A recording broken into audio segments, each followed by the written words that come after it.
السلام علیکم معزز خواتین و حضرات، آج کا عنوان مکانات گرا دو۔ واقعہ اس طرح شروع ہوتا ہے۔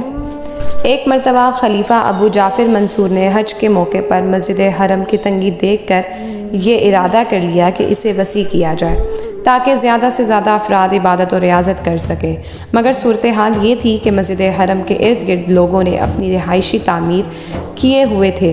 خلیفہ ابو جعفر منصور نے ان لوگوں کو بھیجا کہ تم منہ مانگی رقم لے لو اور مکان ہمارے پاس فروخت کر دو تاکہ ان مکانات کو گرا کر مسجد حرم کی جگہ کو وسیع کیا جائے، جس پر زائرین اور حجاج کرام کی تکالیف اور پریشانی دور ہو۔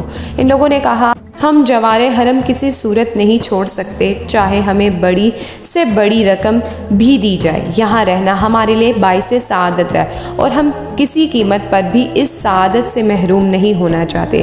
ہمیں دولت کی نہیں، سعادت کی ضرورت ہے۔ اس صورتحال سے خلیفہ ابو جعفر منصور پریشان ہوا۔ اسے اس مسئلے کا کوئی حل نظر نہیں آ رہا تھا۔ وہ زبردستی بھی نہیں کرنا چاہتا تھا۔ وہ جوار حرم میں رہائش پذیر افراد سے کسی قسم کی زیادتی کا قائل نہیں تھا۔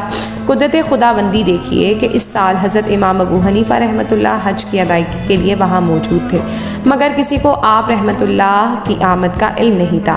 بات چلتے چلتے جب حضرت امام ابو حنیفہ رحمۃ اللہ کے کانوں تک پہنچی تو آپ رحمۃ اللہ فوراً حضرت خلیفہ ابو جعفر منصور کے پاس پہنچے اور کہا، مسجد حرم کی وسعت کے لیے قریبی رہائشی مکانات خریدنا کوئی دشوار مسئلہ نہیں، اس کا حل بہت آسان ہے۔ خلیفہ ابو جعفر منصور نے پوچھا، اے ابو حنیفہ، اس کا حل کیا ہے؟ حضرت امام ابو حنیفہ رحمۃ اللہ نے خلیفہ ابو جعفر منصور سے کہا کہ آپ ان مکانات کے مالکان کو بلا کر ان سے محض اتنا دریافت کریں کہ کعبہ تمہارے جوار اور پڑوس میں اترا ہے یا تم اس کے پڑوس میں آ کر آباد ہوئے ہو۔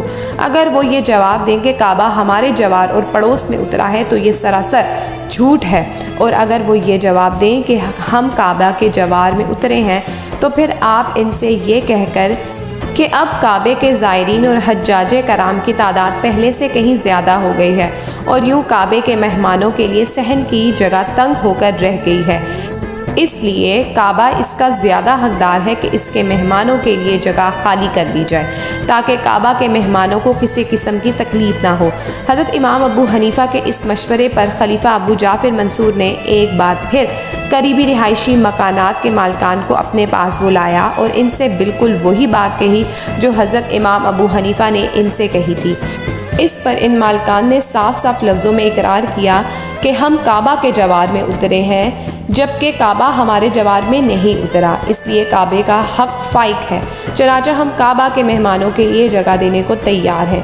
اس طرح ان لوگوں نے محض اسی ایک مدلال سوال پر خلیفہ بن جعفر منصور کے پاس اپنے مکانات بیچ دیے۔ چنانچہ خلیفہ ابو جعفر منصور نے ان مکانات کو گرا کر حرم شریف کے صحن کو وسیع کر دیا، اور یہ سب کچھ حضرت امام ابو حنیفہ رحمۃ اللہ کی عزت اور حسن معاملہ فہمی کی بدولت سر انجام پایا، ورنہ خلیفہ ابو جعفر منصور کو اس مسئلے کے حل کی کوئی صورت حال نظر نہیں آ رہی تھی۔